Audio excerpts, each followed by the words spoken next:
বাংলাদেশের 25 বছরের কম বয়সী ছেলে আর মেয়েদের জেনার হার কত আপনি বের করে দেখেন। 25 বছরের কম যে যুব সমাজ আমাদের সামনে আছে তাদের মধ্যে কত পার্সেন্ট যুবক এখন পর্যন্ত ফিজিক্যাল সম্পর্ক করেনি কারোর সাথে, আপনি খুঁজে বের করতে পারেন। শুধু ছেলেদের ক্ষেত্রে এটা নয়, মেয়েদের ক্ষেত্রেও আছে।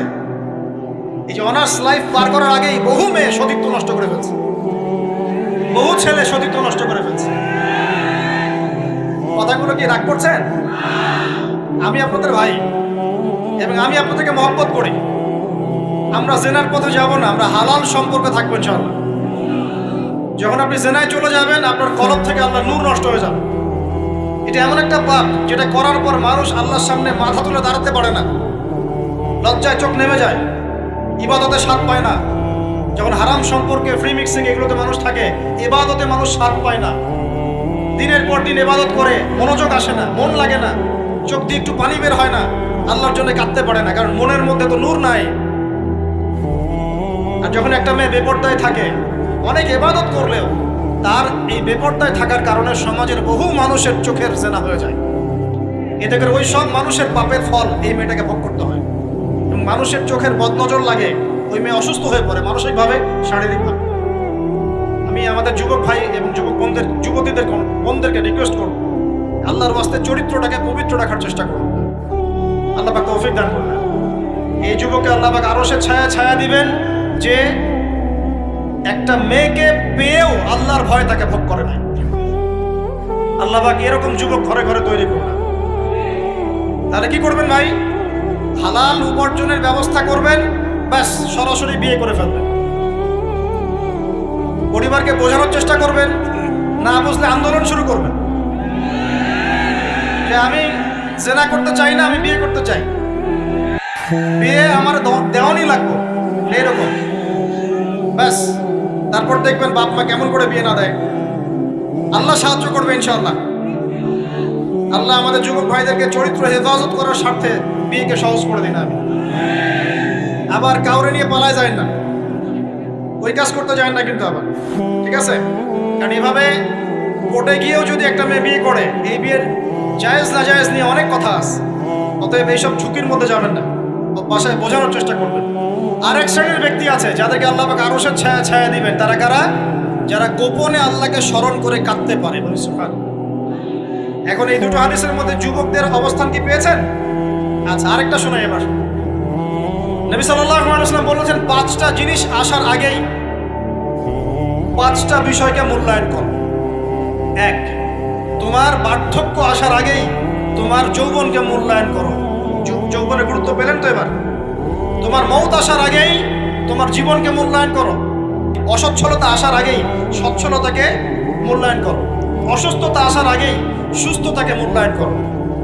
এবং এই যে কথাটা বললাম যে তোমার বার্ধক্য আসার আগেই যৌবনকালটাকে মূল্যায়ন করো। এই হাদিসগুলোর মধ্যে আমরা সংক্ষিপ্ত পরিসরে যৌবনকালের গুরুত্ব পাচ্ছি কিনা ভাই? এখন এই যৌবনকালটা আমাদের কাটানো উচিত আল্লাহ পাকের ইবাদতের মধ্য দিয়ে।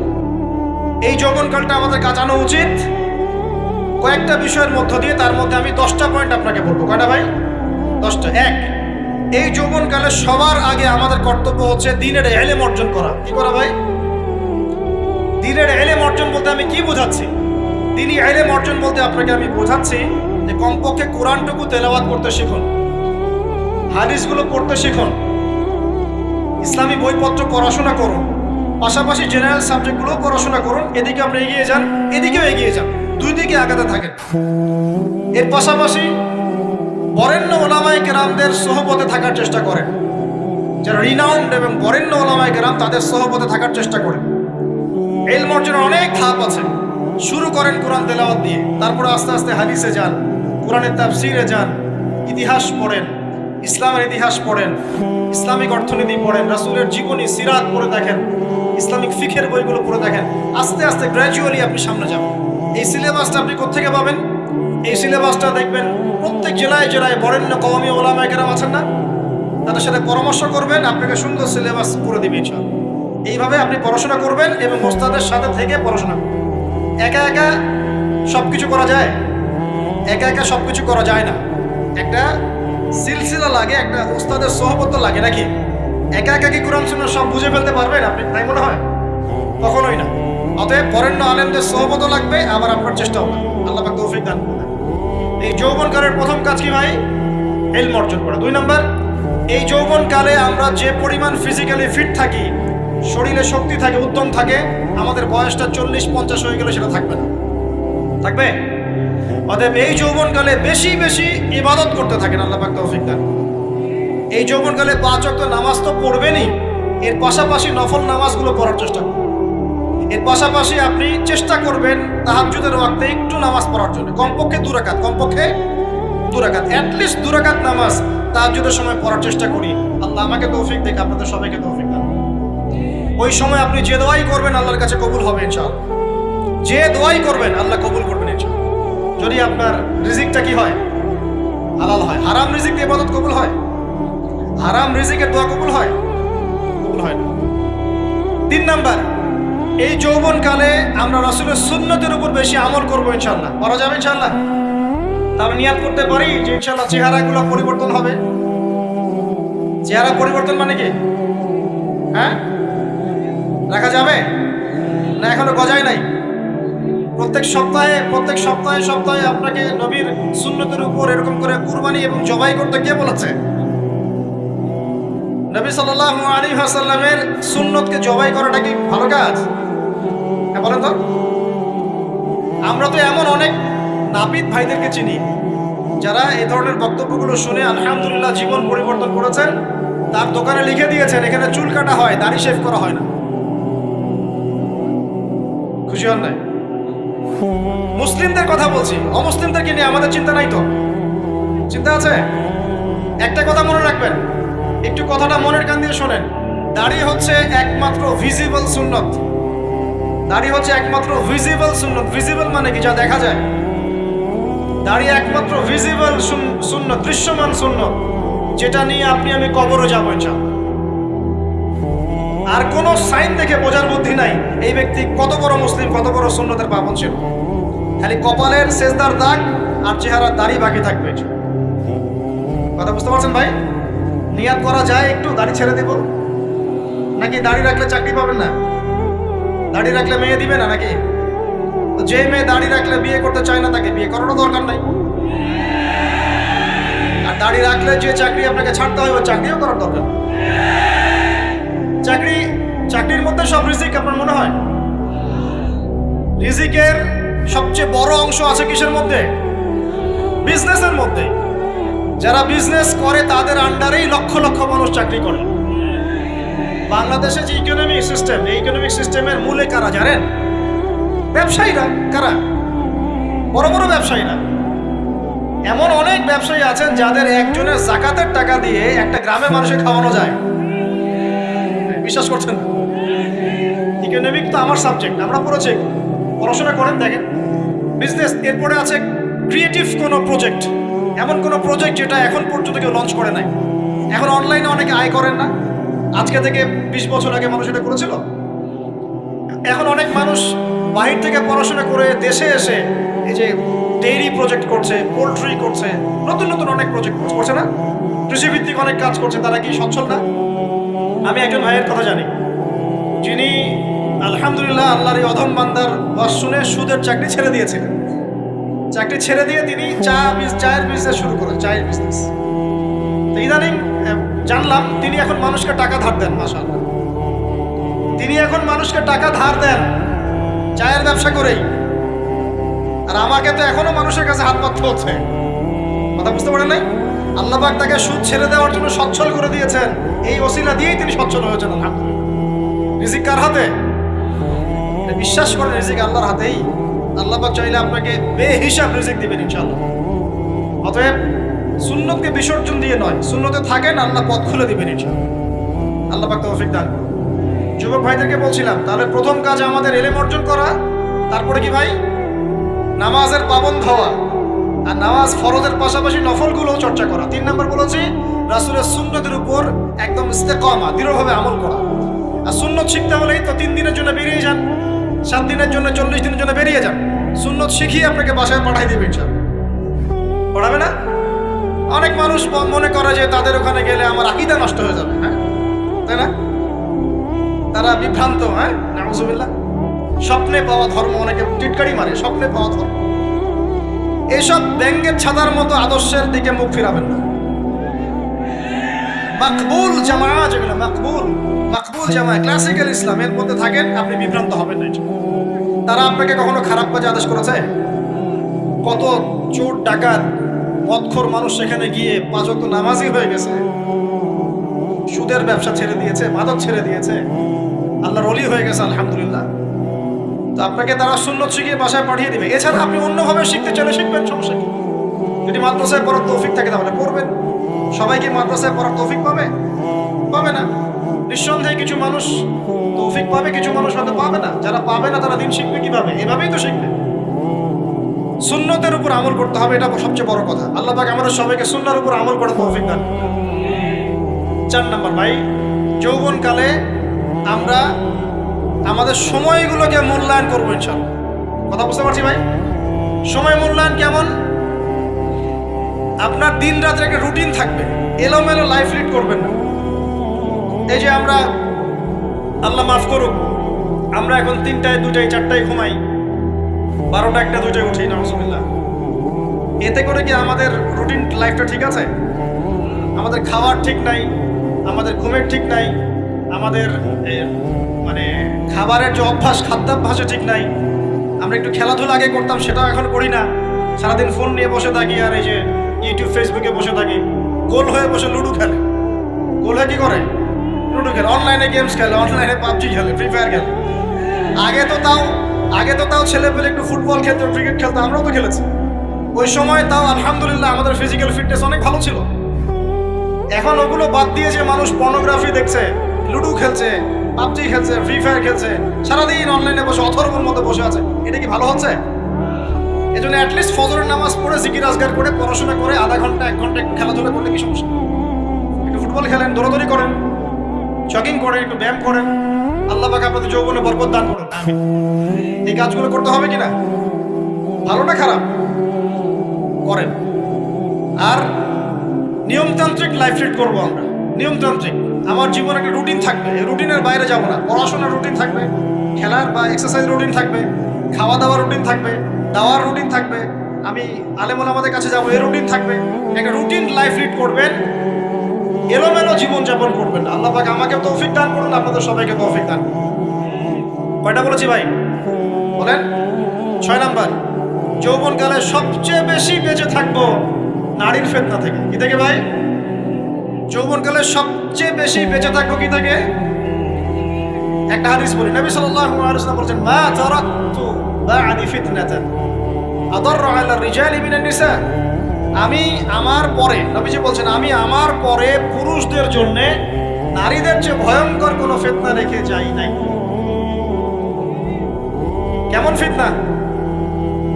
আপনি একটু অনেস্টলি বলেন তো দেখি, যে আমরা যারা পর্নোগ্রাফিতে টুকটাক আসক্ত বা এই ধরনের অনলাইনে বা অফলাইনে এই ধরনের হারাম সম্পর্কের সাথে আছি, মন থেকে কি আপনি ফিল করেন যে আল্লাহ আপনার সাথে আছেন? বলেন তো দেখি, অনেস্টলি বলেন। আপনি যখন নামাজ পড়ে বাসায় ফিরে যান, ফিরে যেতে যেতে যদি আপনার চোখে খারাপ কিছু পড়ে, আপনার মনের নূরটা নষ্ট হয়, আপনি বুঝতে পারেন না? বুঝতে পারেন না?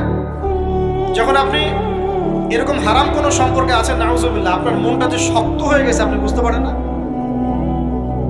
আল্লাহর ওয়াস্তে নারী জাতির ফিতনা থেকে সর্বোচ্চ দূরত্ব অবলম্বন করবেন। আল্লাহ পাক তৌফিক দান করবেন।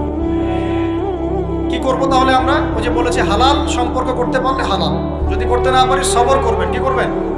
সবর করবেন, ভালো কাজে ব্যস্ত থাকবেন, বেশি বেশি রোজা রাখবেন। কি করবেন? বেশি বেশি রোজা রাখবেন। সোমবারে রোজা রাখবেন, বৃহস্পতিবারে রোজা রাখবেন।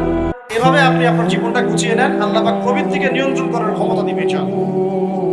এরপরেও যদি ভুল হয়ে যায়, হতে পারে এই যুগটা ফিতনার যুগ, চরম ফিতনার যুগ। যদি কোনো ভুল হয়ে যায়, খবরদার আপনি হতাশ হবেন না। ভুল হয়ে গেলে কখনো হতাশ হবেন না। হতাশা শয়তানের পক্ষ থেকে আসে, কখনো হতাশ হবেন না। দেন ওযু করে জায়নামাজে দাঁড়িয়ে 2 রাকাত নামাজ পড়ে আল্লাহকে বলবেন, আল্লাহ আমার ভুল হয়ে গেছে, আমাকে মাফ করে দাও। পারা যাবে ইনশাআল্লাহ। জীবনে কখনো হতাশ হবেন না। জীবনে যাই হয়ে যাক না কেন, কখনো হতাশ হবেন না। মনে রাখবেন, আল্লাহ আপনার রব, আল্লাহ আপনার সাথে আছেন ইনশাআল্লাহ। অতএব নারীর ফিতনা থেকে নিজেকে বাঁচিয়ে রাখার চেষ্টা করুন, আল্লাহ পাক তৌফিক ইনায়াত করুন। 7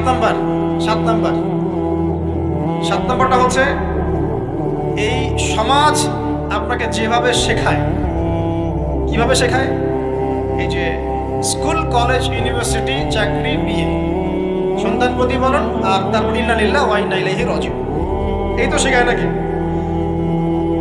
সবসময় মনে রাখবেন যে আল্লাহ রাব্বুল আলামিনের পরিকল্পনাই আপনার উপরে সবচেয়ে বেশি অগ্রাধিকার যোগ্য, সমাজের পরিকল্পনা নয়। পরিবার আপনাকে চাপ দিচ্ছে, চাকরি পাস না, পড়াশোনা করিস না, হ্যাঁ পড়াশোনায় কেন তুই 80 নাম্বার পাইলি না, কেন চান্স পেলি না, কবে চাকরি পাবি, কবে আমাদেরকে দেখবি, খাওয়াবি, পড়াবি, এই যে চাপগুলো চারপাশ থেকে আসে কিনা? অনেক যুবক দেখা যায় মাদকাসক্ত হয়, অনেকে দেখা যায় আত্মহত্যা করছে, ইদানিং করছে কিনা ভাই? এই শব্দটা থেকে আমি এই পয়েন্টটা আজকে লিখেছিলাম যে ভুলেও আল্লাহর প্রতি বিশ্বাস এবং তাওয়াক্কুল হারাবেন না। সমাজ যেভাবে শেখায়, সমাজ চারপাশে যে চাপ আপনাকে দিচ্ছে, এই চাপে নিজে গা ভাসিয়ে দিবেন না। আপনি আল্লাহর কাছে দোয়া করবেন, আল্লাহর কাছে পথ চেয়ে নেবেন এবং আল্লাহর প্রতি তাওয়াক্কুল ভরসা করবেন, কখনো আত্মহত্যার পথ বেছে নেবেন। কি হয়েছে? 80 নাম্বার পান নাই তো কি হয়েছে? আপনি চেষ্টা করেছেন কিন্তু চান্স পান নাই তো কি হয়েছে? চেষ্টা তো করেছেন আপনি চেষ্টা করেছেন ইউনিভার্সিটিতে চান্সের জন্য, আপনি চান্স পাই নাই, চেষ্টা করেছেন না আপনি? বাস চেষ্টা করেছেন, পাই নাই, তাকদিরে ছিল পাই নাই, বাস আমি আমার চেষ্টা করেছি। কখনোই আত্মহত্যার পথ বেছে নেবেন না। আর আমরা পিতা মাতাদেরকে রিকোয়েস্ট করব, কোনো অবস্থাতেই সন্তানকে এত বেশি চাপ দিবেন না যে সন্তানটার এই কোমরটাই ভেঙে চলবে। এই সমস্যাগুলো দিন দিন বাড়ছে সমাজের মধ্যে। কেন এত চাপ দিচ্ছেন? তার প্রতিভা কোথায় খুঁজে বের করুন। তাকে জোর করে কেন টেনে লম্বা করার চেষ্টা করছেন? আমাদের সমাজে বাচ্চা হয়ে গেলেই তার পিঠে একটা সিল মেরে দেয়, হয় ডাক্তার না হলে ইঞ্জিনিয়ার। কেন? এর বাইরে কোনো প্রফেশন নাই। আমার সন্তানকে হয় ঢাকা বিশ্ববিদ্যালয়ে চান্স পেতে হবে, না হলে বুয়েটে, না হলে এখানে। এর বাইরে আর কোথাও পড়ারই জায়গা নাই। আর এখানে পড়লেই আমার সে ছেলে না আমার মেয়ে একদম সবচেয়ে বড় জ্ঞানী হবে, অন্য কোনোভাবে হবে না, এটা গ্যারান্টি দেওয়া আছে? যারা সভ্যতা বিনির্মাণ করেছেন তারা কয়জন বড় বড় ডিগ্রি সার্টিফিকেট পেয়েছেন খুঁজে বের করে দেখেন, খুঁজে বের করে। আমরা ফিলোসফির মধ্যে যে ফিলোসফারদের হিস্ট্রি পড়েছিলাম, তাদের মধ্যে বেশিরভাগই দেখা যায় স্কুলেও যায় নাই, কলেজেও যায়। আছে না এমন? আছে। আমি বলছি না আপনারা যাবেন না, আমি বলছি জ্ঞানের মানদণ্ড এটাই নয় যে আমার সার্টিফিকেট অর্জিত হয়েছে। সার্টিফিকেটটাই জ্ঞানের মানদণ্ড নয় তো। হ্যাঁ, প্রতিযোগিতার একটা জগৎ আছে, আমাকে সে জগৎ উতরাতে হবে। আপনি চেষ্টা করবেন, যদি না হয় তাকদিরে ছিল, হয় নাই, বাস হয়। আমাকে আল্লাহ পাঠিয়েছেন তার ইবাদত করার জন্য, এখানে আত্মহত্যা করার জন্য আল্লাহ আমাকে পাঠান নাই। আমার জীবন যদি দিতেই হয় তাহলে আল্লাহর জন্য দিব ইনশাআল্লাহ। ঠিক আছে কথা? বাস, দুনিয়ার জন্য নয়। আল্লাহ পাক বোঝার তৌফিক দান করুন। কটা বললাম? 7টা না 8টা? 7টা। 8 নাম্বারটা ইম্পর্টেন্ট এবং এটা আপনাদের জন্য মজাদার। সেটা হলো 8 নাম্বারটা বেশি ইম্পর্টেন্ট। এটা হচ্ছে দিনের পথে চলার ক্ষেত্রে আপনি অনেক রকম মতবাদ পাবেন সামনে। কেউ বলবে আমারটা সঠিক, কেউ বলবে না ওরটা নয়, আমারটা সঠিক, কেউ বলবে না আমার দলটা সঠিক, কেউ বলবে না ওর সংগঠন সঠিক। এগুলো আপনার কান ভারী করে ফেলবে। তখন মনে হবে যে আগেই ভালো ছিলাম রে ভাই, নামাজ পড়তাম না। এখন নামাজ পড়া শুরু করে দেখলাম যে আরে হাতটা বাঁধবো কোথায়, এটাই তো ফিক্স করতে পারতেছি না। এখন আমার কিছু তো অভিজ্ঞতা আছে ভাই, নাকি ভাই? ওর আলোকে একটা কথা বল, সেটা হলো সমাজে কিছু ইখতিলাফি মাসআলা আছে, এই মাসআলাগুলো কানেও ঢুকাবেন না। আপনি ইবাদতের মধ্য দিয়ে আল্লাহকে পাওয়ার চেষ্টা করুন। এবং চিরায়ত একটা ইসলাম আমরা ফলো করছি না? এই ইসলামের মধ্যে এমন কিছু নাই যেটা আপনাকে জাহান্নামে নিয়ে যাবে, এমন কিছু নাই। হ্যাঁ, প্রত্যেকটা ঘরানার মধ্যে কিছু বিভ্রান্ত মানুষ থাকতে পারে। এমন কিছু মানুষ এমন আমল করছে যে আমলটা হয়তো কোরআন এবং হাদিসে নাই। এটা তার সমস্যা, কোরআন সুন্নাহর সমস্যা নয়। কথা বুঝতে পারছেন? এটা তার সমস্যা, সেই বেদাতটা করছে, সেই শিরকটা করছে। তার মানে এই নয় যে কোরআন হাদিস আমাকে শিরক শিখিয়েছে, বেদাত শিখিয়েছে। কোরআন এবং হাদিসে যেটা আছে এটা সুন্দর এবং এটা চিরায়ত একটা ক্লাসিক্যাল ইসলাম আমাদের কন্টিনেন্টে আছে, বাংলাদেশেও আছে। এখানে থাকলে আপনি বিভ্রান্ত হবেন না ইনশাআল্লাহ তাআলা। পরেন ওলামায়ে কেরামদের কাছে গিয়ে অন্তত একজন হকপন্থী আলেমের সাথে পরামর্শ করে আপনি আমল করার চেষ্টা করুন।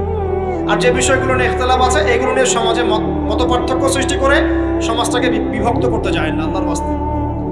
আল্লাহর ওয়াস্তে মসজিদ ভাগ করতে যায় না, সমাজকে ভাগ করতে যায় না, জাতিগত ঐক্যটা রক্ষা করেন। আল্লাহ পাক বোঝার তৌফিক দেন।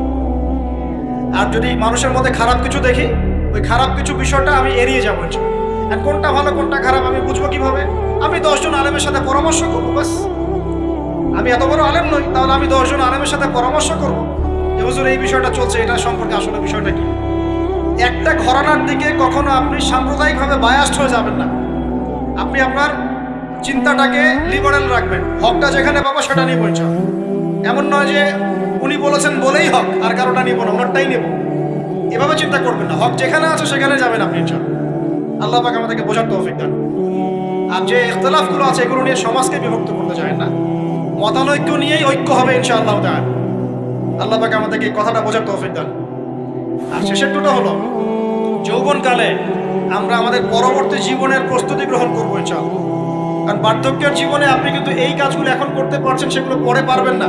অতএব এই সময়ে আপনি আপনার রিজিকের একটা অংশ সঞ্চয় করার চেষ্টা করুন, কিছু সাস্টেইনেবল অ্যাসেট করার চেষ্টা করুন, যাতে পরবর্তী বয়সে গিয়ে আপনাকে দিনের দিকে কাজ করার জন্য দুনিয়ার ফিতনায় পড়তে না হয়। আল্লাহ পাক আপনাদেরকে হালাল রিজিকের ব্যবস্থা করে দিন, আমি দোয়া করি। আল্লাহুম্মা আমিন। আর সবশেষ যেটা বলতে চাচ্ছিলাম, দেখুন যৌবনকালে আমরা যা করতে পারবো অন্য সময় পারি না। তাই এই যৌবনেই ইলম অর্জন করে আল্লাহ পাকের দ্বীনের এই দাওয়াতের মেহনত আমরা শহরে শহরে, গ্রামে গঞ্জে, জেলায় উপজেলায়, প্রত্যন্ত অঞ্চলে সমস্ত জায়গায় পৌঁছে দিব ইনশাআল্লাহ। যৌবনকালে আমরা বেশি বেশি দাওয়াতি কাজ করার চেষ্টা করবো। আল্লাহ পাক তৌফিক দান। যতটুকু জানেন, আপনি এতটুকু জানেন না যে নামাজ পড়তে হয় 5 ওয়াক্ত, তাহলে নিজে পড়েন, মানুষকে নামাজের দাওয়াত। আপনি এতটুকু জানেন না যে ভাই সুদ খাওয়া হারাম, জানেন কি না ভাই? ব্যাস আপনি মানুষকে বলেন যে ভাই হালাল খাই, সুদ না খাই। আপনি এতটুকু জানেন না যে জেনা করা হারাম, বাস আপনি আপনার বন্ধুকে দাওয়াত দেন, ভাই জেনার দিকে যাস না এবং হারাম অ্যাফেয়ার্সে যাস না। যতটুকু জানেন অতটুকু মানুষের কাছে পৌঁছে দেন। আল্লাহ পাক তৌফিক দান। যুবক ভাইদেরকে আমি এই 10টা নসিহত করলাম আছে, এই নসিহতগুলো একটু মেনে চলেন, যৌবনটা সুন্দর হবে ইনশাআল্লাহ। এছাড়া আর অনেক নসিহত আছে, এগুলো ওই যে বইগুলোর নাম বলে দিয়েছি, আল্লামা তাজউল ইসলামী হুজুরের যে বইগুলো, এগুলো পড়েন, ইনশাআল্লাহ দেখবেন আরো অনেক হেদায়েত আপনি পাবেন। মোটা দাগে কথা হচ্ছে ইলম অর্জন করতে হবে। রাজি আছে কিনা ভাই? রাজি আছে কিনা বলেন? ইলম অনুযায়ী আমল বাড়িয়ে দিব, রাজি আছে কিনা? হকপন্থী উলামায়ে কেরামের সাথে পরামর্শ করে চলবো, রাজি আছে কিনা?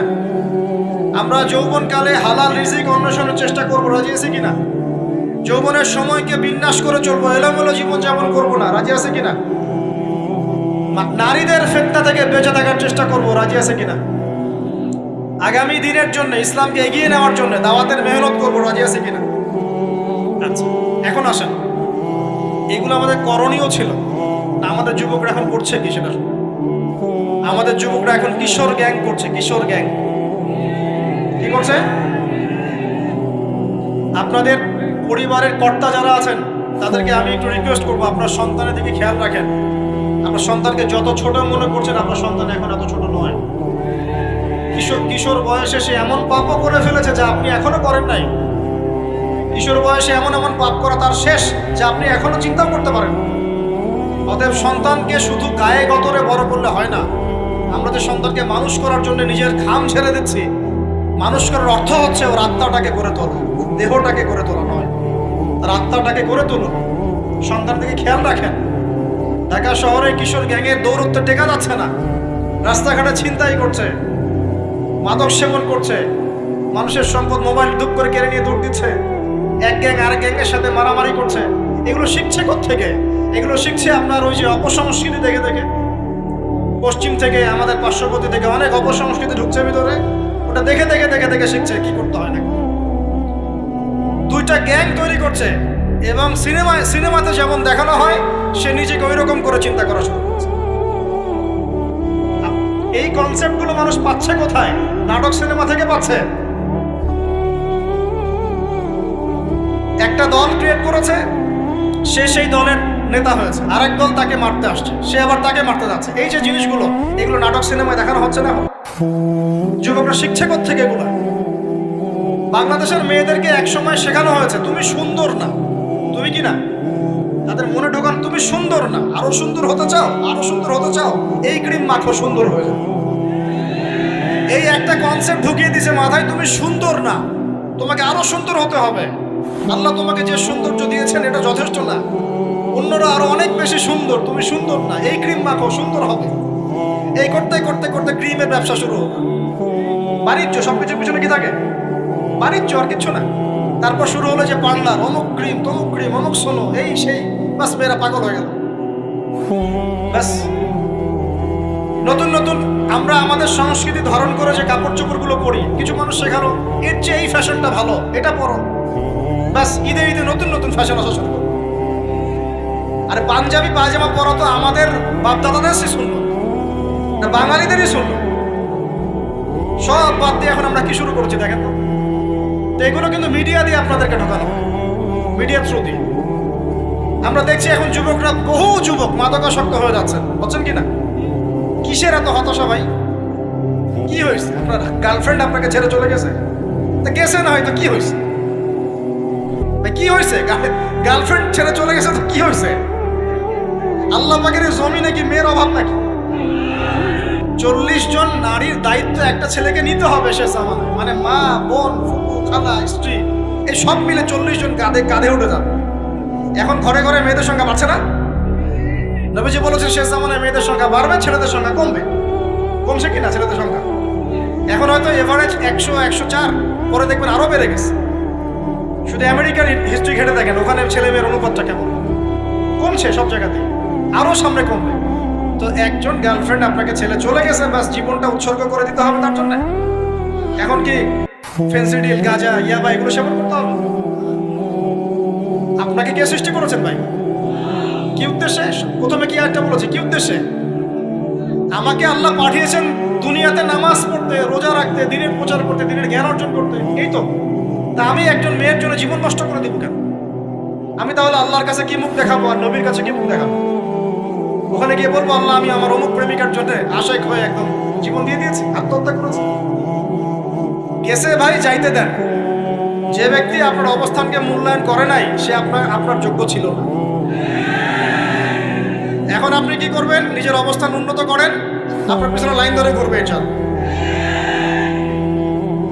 এটাই বাস্তবতা। দুনিয়া খুব খারাপ জিনিস। মানুষ মানুষের অবস্থানকে মূল্যায়ন করে, মানুষ মানুষের অবস্থানকেই মূল্যায়ন করে, কিন্তু আল্লাহ রাব্বুল আলামিন আপনাকে সর্বাবস্থায় ভালোবাসেন না। এই যে আমরা এখন অনেক পাপ করছি না, আল্লাহ কি আমাদেরকে আযাব দিয়ে ধ্বংস করে দিয়েছেন? আল্লাহ পাক এখনো আমাদেরকে ভালোবাসেন, রহম করেন, অপেক্ষায়। আল্লাহ পাক অপেক্ষা করছেন কখন তওবা করবে, আমি তওবা কবুল করব। এই কখন আমার বান্দা খালি একবার বলে আস্তাগফিরুল্লাহ, আল্লাহ পাক সাথে সাথে মাফ করে দিচ্ছেন। আর সেই আল্লাহকে ভুলে আপনি কার পেছনে ছুটছেন? আমরা কিন্তু নিয়াত করতে পারি ভাই যে আমরা যারা ওয়াজ শুনলাম, জীবনে কোনোদিন সিগারেটে হাত দিব না। রাজি আছি ভাই? অন্য বড় বড় জিনিস তো বহু দূরের কথা। আচ্ছা, অনেকে রাজি হয় নাই কেন? আপনারা কি অলরেডি আসক্ত? আমি অনেক ভাইকে দেখেছি মাশাআল্লাহ ইফতার খুলেই একদম মেনশন টানা শুরু করে। হ্যাঁ, এটা যে হারাম আপনাদের কেউ ওয়াজ করে শোনায় নাই? এটাকে কি মনে করেন আপনারা, হারাম না হালাল? কেউ বলেছে মাকরুহ, নাকি মাকরুহ ফতোয়া দিয়েছে? মাকরুহ শব্দের অর্থ জানেন আপনি? মাকরুহ শব্দের অর্থ কি শোনেন। সূরা বনী ইসরাঈল খুলবেন। কোন সূরা? সূরা বনী ইসরাঈল। আল্লাহ পাক বলছেন আমি বনু ইসরাঈলকে এই কাজগুলো করতে নিষেধ করেছি। কোন কোন কাজ? জেনা করো না, জেনা ঠার কাছে যেও না, এতিমের মাল আত্মসাৎ করো না, শিরিক করো না, ইত্যাদি। যারা আলেম আছেন তারা আমার কথা বুঝবেন। এই কাজগুলোর পরে আল্লাহ পাক বলছেন যে এই প্রত্যেকটা কাজ আল্লাহর কাছে মাকরুহ, অপছন্দ। কিসের? অপছন্দ। তাহলে এটাকে আপনি সহজ মনে করছেন? নিয়াত করি আল্লাহ পাকের সন্তুষ্টির জন্য আমরা কোনোদিনও মাদকের সাথে সম্পৃক্ত হব না। আর বিশ্বাস করেন, শুধুমাত্র মাদক দ্রব্য নিয়ন্ত্রণ অধিদপ্তর এই আইন কানুন এগুলো দিয়ে, জরিমানা দিয়ে মানুষকে মাদক ছাড়ানো যাচ্ছে না, যাবে না। কেন যাবে না এটা আপনারা খুব ভালো করেই জানেন, আমি বলতে চাচ্ছি না। অনেক সময় মাদক বিরোধী কনসার্ট করে মানুষ, মাদক বিরোধী কনসার্টে ওঠার আগে এক বোতল ডাইল খেয়ে আসে। এগুলো কি বাস্তব কথা বলছি না অবাস্তব কথা বলছি?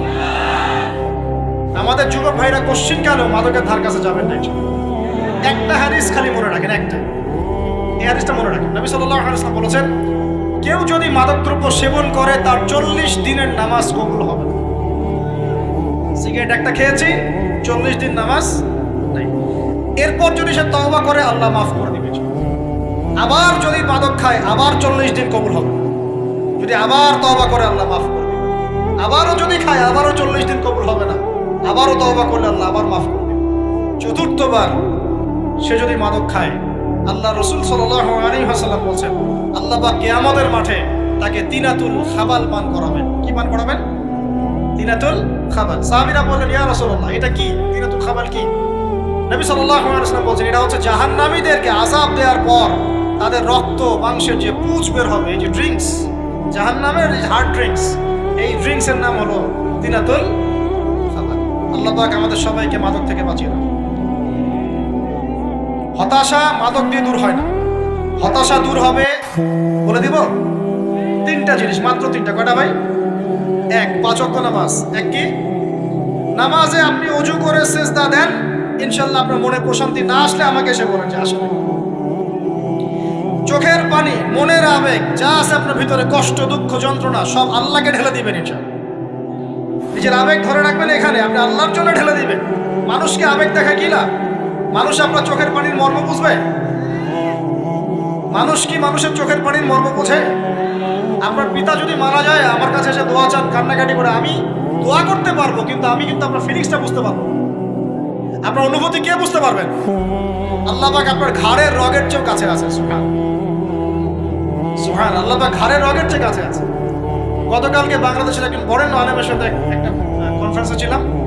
উনি বলছিলেন যে এক ব্যক্তি, এটা শোনেন, এক ব্যক্তি খুব তার শখ যে তিনি সাহাবীদের মতো নামাজ পড়া শিখবেন। কথা বুঝতে পারছেন? সাহাবীদের মতো নামাজ শিখবেন। তো একজন বরেণ্য আলেমের কাছে এসেছেন, এসে বলছেন যে আমাকে সাহাবীদের মতো নামাজ শিখিয়ে দেন।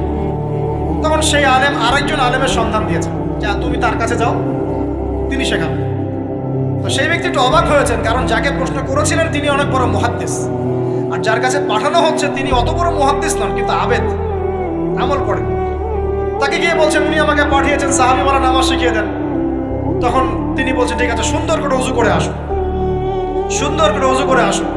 ওযু করার সময় খালি খেয়াল রাখবা যে আমি ওযু করছি শুধু আল্লাহর সন্তুষ্টির জন্য। কি খেয়াল রাখবেন?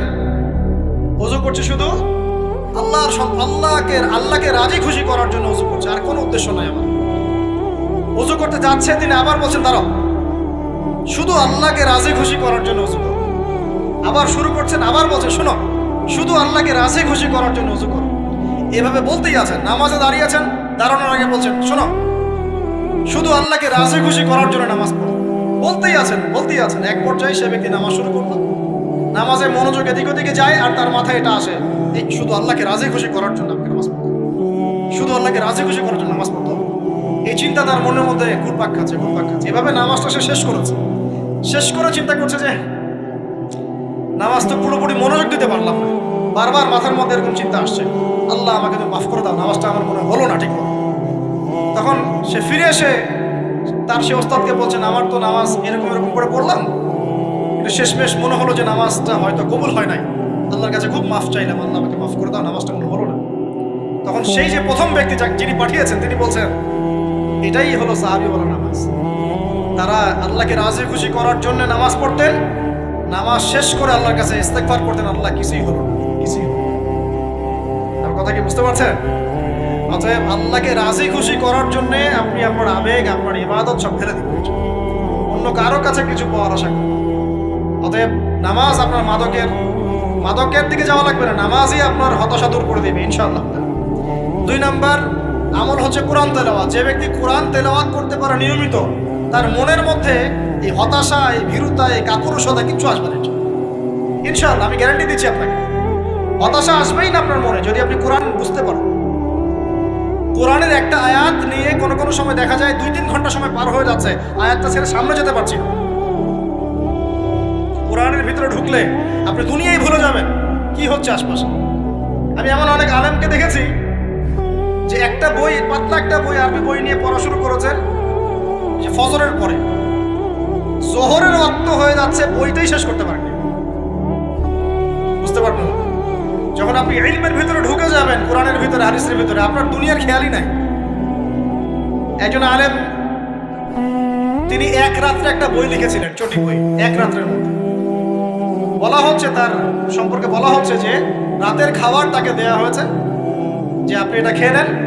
তো যে খাবারটা পাশেই আছে, খাবারটা পাশেই আছে, খাবারটা খাবো, এটা লিখে খাবারটা খাবো, এরকম তার চিন্তা ছিল। ফজর হয়ে গেছে, ওই লিখাও শেষ, খাবার এই অবস্থায় পড়ে ডুবে গেছেন ভিতরে, খাওয়ার মাথায় খেয়াল নেই। এরকম হয়। একজন মনীষী, বিখ্যাত মনীষী, রিয়াদুস সালেহীন কিতাবের রাইটার, সংকলক আল্লামা নববী রাহিমাহুল্লাহ, এরকম সারা রাত চলে গেছে, পাশে দুইটা খেজুর, ওই দুইটা খেজুর খাওয়ারই সময় পান। হাদিস নিয়ে গবেষণা করতে করতে করতে করতে রাত পার হয়ে গেছে। আমি বলতে চাচ্ছি, যখন ইলমের ভিতরে, কোরআন হাদিসের ভিতরে ঢুকে যাবেন, আপনার দুনিয়ার খেয়াল আপনার চলে যাবে। এই টেনশন, হতাশা, এই সেই বাদ, তখনই আল্লাহ পাক আপনাকে তার পক্ষ থেকে রহমত দিবেন, বরকত দিবেন। আল্লাহ আপনার দুনিয়ার কাজগুলো করে দিবেন ইনশাআল্লাহ। তখন দেখবেন কেউ আপনার দুনিয়ার ওই কাজটা করে দিয়েছে, কেউ ওই কাজটা করে দিয়েছে, কেউ বাসায় খাবার পাঠিয়ে দিয়েছে, আল্লাহ পাকই এগুলো করাই দিবেন ইনশাআল্লাহ। তো প্রিয় ভাইরা, মাদকে যাবো না আল্লাহর কাছে আসবো? 2 নাম্বার কোরআন তেলাওয়াত, 3 নাম্বার আল্লাহর জিকির। 3 নাম্বার কি ভাই? আল্লাহর জিকির। চলতে ফিরতে সব সময় মুখ চলতে থাকবে, মুখ না চললেও মনে মনে মন তাজা থাকবে, মনে মনে জিকির হতে থাকবে। মনে মনে জিকির করতে পারেন, মুখ নড়বে না, কিন্তু মনে মনে আপনার একটা জিকির হতে থাকবে। সুবহানাল্লাহ, আলহামদুলিল্লাহ, লা ইলাহা ইল্লাল্লাহ, আল্লাহু আকবার। করা যাবে? পারে। মানুষের মন কখনো চুপ করে থাকে না, কিন্তু মানুষের মন অলওয়েজ কিছু না কিছু চিন্তা করতেই থাকে, করতে থাকে না, যতক্ষণ না ঘুমায় মানুষ। তো প্রিয় ভাইরা, বেশি বেশি জিকির করবো। সুবহানাল্লাহ, আলহামদুলিল্লাহ, লা ইলাহা ইল্লাল্লাহ, আল্লাহু আকবার, লা হাওলা ওয়ালা কুওয়াতা ইল্লা বিল্লাহ, এগুলো চলতে থাকবে। আল্লাহ পাক তৌফিক দান করুন। আমরা আমাদের সমাজে যুবকদেরকে এরকম টিকটকে দেখছি, অনলাইনে আসক্ত দেখছি, জেনায় আসক্ত দেখছি, পর্নোগ্রাফিতে আসক্ত দেখছি। আমরা দেখছি আমাদের যুব সমাজকে মাদকে আসক্ত, কিশোর গ্যাংয়ে আসক্ত। এগুলো কি আমাদের কাম্য ছিল ভাই? আমাদের কাম্য ছিল? এই অবস্থায় কি যুব সমাজ আল্লাহ পাকের দ্বীনের পতাকা হাতে নিয়ে আল্লাহর জমিনে দিন কায়েম করতে পারবে কিনা? একটু আমাকে উত্তর দেন দেখি। এখন এই অবস্থায় পারবে? অতএব অবস্থার উন্নতি করতে হবে কিনা? উন্নতির জন্য রাজি আছি কিনা ইনশাআল্লাহ? আমরা চাই কি আল্লাহ পাকের দিনটা আল্লাহর জমিনে প্রতিষ্ঠা লাভ করুক, আল্লাহর দিন সবার ঘরে ঘরে পৌঁছে যাক, আল্লাহ পাকের দিনের যে সৌন্দর্য সবাই সেটাই, এই সৌরভটা সবাই পাক। আমরা চাই কিনা সমাজে শান্তি প্রতিষ্ঠা হোক, আবার সেই রাসূলের মতো যুগ চলে আসুক? আমরা চাই কিনা? অতএব আমাদের সবাইকে যৌবনের এই প্রলোভনগুলো থেকে বেরিয়ে এসে আল্লাহ পাকের ইবাদতে আত্মনিয়োগ করতে হবে। আল্লাহ পাক আমাদের সবাইকে তৌফিক দান করুন, বলি আমিন। আমাদের সবাইকে আল্লাহ রাব্বুল আলামিন কোরআন এবং হাদিসের গভীর জ্ঞান অর্জন করার তৌফিক দান করুন, বেশি থেকে বেশি ইবাদত করার তৌফিক দান করুন। আল্লাহ পাক সবাইকে হারাম সমস্ত রিজিক থেকে বাঁচিয়ে রাখুন, জেনা, ব্যভিচার এবং নারীর ফিতনা, মাদক থেকে আল্লাহ বাঁচিয়ে রাখুন। আল্লাহ পাক আমাদের সবাইকে হালাল রিজিক, হালাল সম্পর্ক যথেষ্ট করে দিন। আল্লাহ পাক আমাদের সবাইকে যেন দিনের দাওয়াতের মেহনত করার তৌফিক দান করেন এবং আলেম ওলামার সাথে পরামর্শ করে দিন শেখার এবং বোঝার তৌফিক দান করেন। আর লেকচার শেষ করার আগে 2টো বিষয় বলে শেষ করছি, একটু মনোযোগ দিন। একটা হচ্ছে আমাদের যুবতী দিনী বোনদের জন্য। এখানে বোনরা আছেন না? আছেন কি না? দিনী বোনরা আছেন? একটা নসিহত দিনী বোনদের জন্য আমি একটা নসিহত করতে চাচ্ছি, একটা নসিহত। আমার একটা নসিহত একটু মন দিয়ে শুনুন প্রিয় দিনী বোন। রাসূলুল্লাহ সাল্লাল্লাহু আলাইহি ওয়াসাল্লাম আমাদের দিনী বোনদের জন্য জান্নাতে যাওয়ার একটা ফর্মুলা বলে দিয়েছেন। আমি কি বলবো সেটা? আচ্ছা, রাসূলুল্লাহ সাল্লাল্লাহু আলাইহি ওয়াসাল্লাম বলেছেন আমাদের দিনী বোনেরা, আমাদের মায়েরা, এই নারী জাতি মাত্র 4টা কাজ করলে জান্নাতের যে কোনো দরজা দিয়ে ইচ্ছা প্রবেশ করতে পারবে। খুশি হন নাই? কয়টা কাজ? মাত্র 4টা। 1, যদি আমাদের দিনী বোনেরা 5 ওয়াক্ত নামাজটা ওয়াক্ত মতো পড়ে, আল্লাহ পাক তৌফিক দান করুন, বলি আমিন। 2 নাম্বার, যদি তারা রমাদান মাসের রোজাটাকে ঠিক মতো আদায় করতে পারে। 1 নাম্বার 5 ওয়াক্ত নামাজ ঠিকঠাক আদায় করা, 2 নাম্বার রমজান মাসে সওম রাখা, 3 নাম্বার তাদের লজ্জাস্থানের হেফাজত করা, মানে শরঈ পর্দা মেনটেন করা, শরঈ পর্দা মেনটেন করা। এবং আমি বলে দেই, চেহারাটা আপনাদের পর্দার অন্তর্ভুক্ত। এটা নিয়ে অনেক বাকবিতণ্ডা হয় না সমাজে, চেহারা দেখানো যাবে কি যাবে না ইত্যাদি। চেহারা আপনার পর্দার অন্তর্ভুক্ত বিষয়, ফুল স্টপ। এর উপরে ফতোয়া অনেকভাবে দিচ্ছে, কিন্তু বরেণ্য উলামায়ে কেরামের কিতাবগুলো ঘাটাঘাটি করেন, তাদের ফতোয়া হচ্ছে চেহারা আপনার পর্দার অন্তর্ভুক্ত বিষয়, চেহারা ঢেকে রাখবেন। আল্লাহ পাক তৌফিক দান করুন। চোখ থাকবে খোলা, ঠিক আছে। 4 নাম্বার, স্বামীর আনুগত্য করতে হবে। স্বামীর আনুগত্য, এই যে আনুগত্য শব্দ শুনলেই মানুষের একটা মানে নেগেটিভ ধারণা তৈরি হতে পারে। স্বামীর আনুগত্য মানে কি আমি তার দাসত্ব করব? আনুগত্য মানে প্রিয় দিনী বোন, আনুগত্য মানে দাসত্ব নয়। আনুগত্য মানে কোরআন সুন্নাহর যে বিধানগুলো আপনার স্বামী আপনাকে পালন করতে বলবে আপনি সেগুলো করবেন, আপনি করতে বাধ্য। কিন্তু স্বামী যদি কোরআন সুন্নাহর বাইরে কিছু করতে বলে সেটা মানতে আপনি বাধ্য নন। স্বামী যদি আপনাকে বলে যে সুদ খাও, এই সুদী এনজিওতে আসো, নাম লেখাও। স্বামী যদি আপনাকে বলে যে আসো বেপরদায় বাইরে যাই, সাজুগুজু করে বের হও, চলো ঘুরে আসে বেপরদায়। স্বামী যদি বলে দেবরকে একটু খাবারটা দিয়ে আসো, আমার অফিসের কলিগ আসছে, খাবার পরিবেশন করো, আসো ডাইনিংয়ে আসো। এই যে হারাম কাজ, বেপরদার আদেশ করছে, সুদের আদেশ করছে, আপনি সেগুলো পালন করবেন। কিন্তু হালাল বৈধ যে কোনো বিষয় আপনি স্বামীর আনুগত্য করবেন, এটা আপনার ফরজ। এই 4টা কাজ যদি আপনি করতে পারেন, জান্নাতের যে কোনো দরজা দিয়ে ইচ্ছা আপনি প্রবেশ করতে পারবেন ইনশাআল্লাহ। আল্লাহ পাক আমাদের দিনী বোনদেরকে এই 4টা কাজ করার তৌফিক দান করুন। আমাদের সবাইকে আল্লাহ পাক জান্নাতের জন্য কবুল করুন বলি আমিন। আর একটা বিষয় বলতে চাচ্ছিলাম, সেটা হলো ওই যে প্রথমে বলেছি যে সূরা ইউসুফের সেই সমাধানটা বলবো কি না? আচ্ছা, সূরা ইউসুফটা ইনশাআল্লাহ আমি আরেকদিন পুরো সূরাটা সংক্ষিপ্ত করে আলোচনা করবো ইনশাআল্লাহ। যদিও একটা লেকচারে সম্ভব হবে বলে মনে হচ্ছে না আমার কাছে, 2টা বা 3টা লেকচারে নিয়ে আসবো ইনশাআল্লাহ। তবে আজকে একটা চিস্ট খালি বলছি। ইউসুফ আলাইহিস সালামের জীবনটা খুবই ট্র্যাজেডিপূর্ণ। নবীর পরিবার থেকে ভাইদের শত্রুতায় ওই যে কূপে চলে গেলেন, কূপ থেকে চলে আসলেন মিশরের বাজারে, সেখান থেকে বিক্রি করে দেওয়া হলো তাকে, রাজা তাকে কিনে নিলেন। তারপরে সেখানে তিনি বড় হতে লাগলেন রাজপ্রাসাদে। তারপরে ওই যে রাজার কি স্ত্রী তাকে জেনার জন্য আহ্বান করেছিল, সেখান থেকে তিনি জেলখানায় চলে গেলেন। আবার জেলখানা থেকে আবার মিশরের খাদ্য মন্ত্রণালয়ের দায়িত্ব পেলেন। তারপরে তিনি মিশরের শাসকের দায়িত্ব পেয়ে গেছেন, তাই তো? আচ্ছা, এর মধ্যে একটা জায়গা খালি বলবো আজকে। টপিকটা কি দিবা তোমরা? টপিকটা হচ্ছে চলমান বৈশ্বিক অর্থনৈতিক সংকটে ইউসুফ আলাইহিস সালামের সমাধান। মনে থাকবে? চলমান এই বৈশ্বিক অর্থনৈতিক সংকটে ইউসুফ আলাইহিস সালামের সমাধান কি ছিল? ইউসুফ আলাইহিস সালাম জেলখানায়, কোথায় বলেন তো? জেলখানায়। তখন দুজন ব্যক্তি তাকে বলছে, ইউসুফ আমরা দুজন দুটো স্বপ্ন দেখেছি, তুমি কি স্বপ্নের ব্যাখ্যা দিতে পারবে? আমরা তোমাকে সত্যবাদী বলে মনে করি। ইউসুফ আলাইহিস সালাম বলছেন, খাবার আসার আগেই তোমাদেরকে স্বপ্নের ব্যাখ্যা দিই। একজন বলছে, আমি দেখলাম আমার মাথায় রুটি রাখা আছে আর পাখি এসে রুটির থেকে খেয়ে ফেলছে। আমার কথা বুঝতে পারছেন কিনা ভাই? আচ্ছা, 2 নাম্বার, দ্বিতীয় ব্যক্তি বলছে, আমি দেখলাম আমি শরাব পান করাচ্ছি আমার মনিবকে। কথা বুঝতে পারছেন?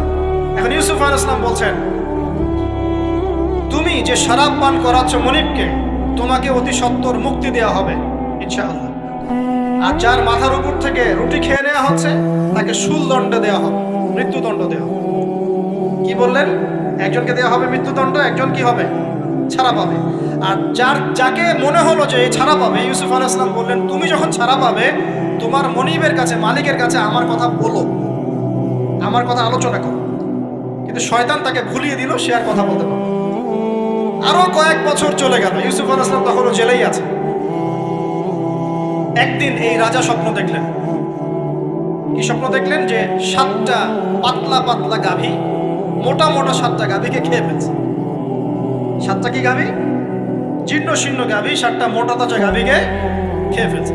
আর দেখলেন 7টা সবুজ শীষ। শীষ বোঝেন কিনা? ধানের শীষ না, আবার সবুজ শীষ। আর দেখছেন এই যে শীষ মরে গেলে যেমন দেখায় না একটা রং, এরকম শীষ।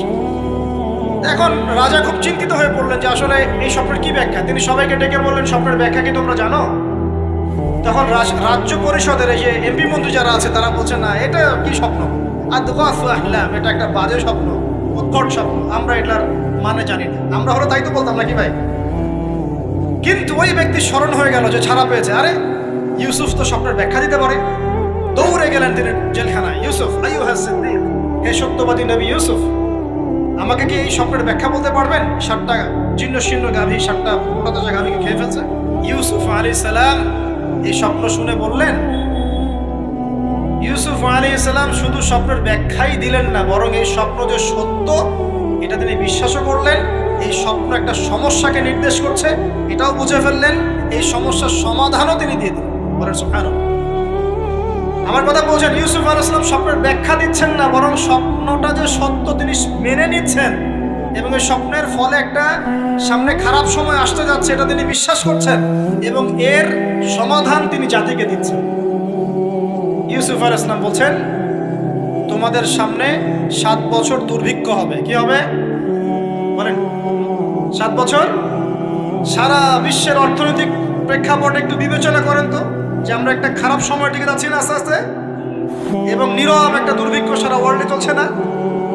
করোনার সময় ছিল, ওই সময় একটা সমস্যা ছিল, ইউক্রেন রাশিয়ার ইস্যু ছিল, আরো অনেক ইস্যু আছে, শুধু এগুলো ইস্যু নয়, অপচয় ইস্যু আছে, দুর্নীতি ইস্যু আছে, জুলুম আছে, তারপরে যে পারমাণবিক ক্ষেত্রগুলো আছে, বড় বড় পরাশক্তিদের চাপ আছে, অনেক ব্যাপার আছে, রিজার্ভ কমে যাওয়া, অনেক বিষয় আছে। সারা বিশ্ব একটা অর্থনৈতিক মন্দা দেখছে কিনা? ইউসুফ আলাইহিস সালাম বলেন, 7 বছর তোমাদের এখানে প্রচুর ফসল ফলবে। এটা 7টা সবুজ শেষ, প্রচুর ফসল ফলবে তোমাদের এই অঞ্চলের মধ্যে। তোমরা একটা কাজ করো, তোমরা ওই 7 বছরের ফসলের যতটুকু অংশ তোমাদের না খেলে নয়, অতটুকু দিয়ে তোমরা তোমাদের জনগণের চাহিদা পূরণ করো, আর বেশি অংশটাকে রিজার্ভ করে রেখে দাও। আমার কথা বুঝতে পারছেন? ইউসুফ আলাইহিস সালাম বলছেন না যে স্বপ্নটা সত্য, তিনি সমাধান দিচ্ছেন উল্টা। এটা তো হবে সামনে, স্বপ্ন সত্য মিথ্যা তো দূরের কথা, এটা সামনে হতে যাচ্ছে। 7 বছর তোমরা প্রচুর ফসল ফলাবে, এই ফসলের একটা বড় অংশ রিজার্ভ করে রেখে দিও, আর বাকি অংশটা দিয়ে তোমরা জনগণের চাহিদা পূরণ। মানে অপচয় করা যাবে না, যাবে কোনো সম্পদ অপচয় করা যাবে। এরপর তোমাদের সামনে আসবে 7টা বছর দুর্ভিক্ষের বছর, আকাশ বৃষ্টি বন্ধ করে দেবে। আকাশ কি করবে? বৃষ্টি বন্ধ করে দেবে। তার মানে ওই 7 বছর আমরা কিভাবে চলবো তাহলে? এই যে রিজার্ভ করেছি, এই রিজার্ভ বা সঞ্চিত সম্পত্তি আমরা 7 বছর চলবো। এরপরে আল্লাহ রাব্বুল আলামিন 8ম বছরে আকাশ থেকে বৃষ্টি বর্ষণ করবেন, আবার ফসল ফলবে। কথা কি বুঝতে পারছেন? এই ব্যাখ্যা অন্যরা দিতে পারলো না, ইউসুফ আলাইহিস সালাম দিতে পারলেন। এই ব্যক্তি দৌড়ে গিয়ে রাজাকে বলল, এই হলো স্বপ্নের ব্যাখ্যা। রাজা ইউসুফ এই স্বপ্নের ব্যাখ্যা দিয়েছেন। রাজা কত বিচক্ষণ ছিলেন, রাজা সত্য মিথ্যা চিনতেন, তিনি বুঝতেন যে আসলেই সত্য কাকে বলে, মিথ্যা কাকে বলে। এই আমার এমপি মন্ত্রীরা শোনো, তোমরা কেউ সমাধান দিতে পারো নাই, ইউসুফ সমাধান দিয়েছে। ইউসুফকে আমার কাছে নিয়ে আসো, আমি তাকে আমার কাছে নিকটে আসন দিব। বলেন সুবহানাল্লাহ। এবার ইউসুফ আলাইহিস সালামকে ডেকে তিনি সম্মানিত করলেন, সম্মানিত করে বললেন যে কোন দায়িত্ব দিলে তুমি আমাদের এই রাজ্যটাকে বাঁচাতে পারবে এই দুর্ভিক্ষের হাত থেকে? ইউসুফ আলাইহিস সালাম নিজে বলছেন, আমি হচ্ছে বিশ্বস্ত মানুষ, আমি হচ্ছে রাজুলুন আমিন, আমি বিশ্বস্ত এবং আমি আস্থাভাজন। আমাকে আপনি খাদ্য মন্ত্রণালয়ের দায়িত্ব দেন, ইনশাআল্লাহ আমি এই প্রবলেমগুলো সলভ করবো ইনশাআল্লাহ। এরপর তাকে দায়িত্ব দেওয়া হলো খাদ্য মন্ত্রণালয়ের। 7 বছর তিনি এরকম পলিসি গ্রহণ করলেন। মিশরের লক্ষ লক্ষ মানুষ পরবর্তী 7 বছরের দুর্ভিক্ষ থেকে বেঁচে গেছে। কোরআন তো মূল্যায়ন করি না আমরা, আর কোরআনের কথা যারা বলে ওদেরকেও মূল্যায়ন করি না।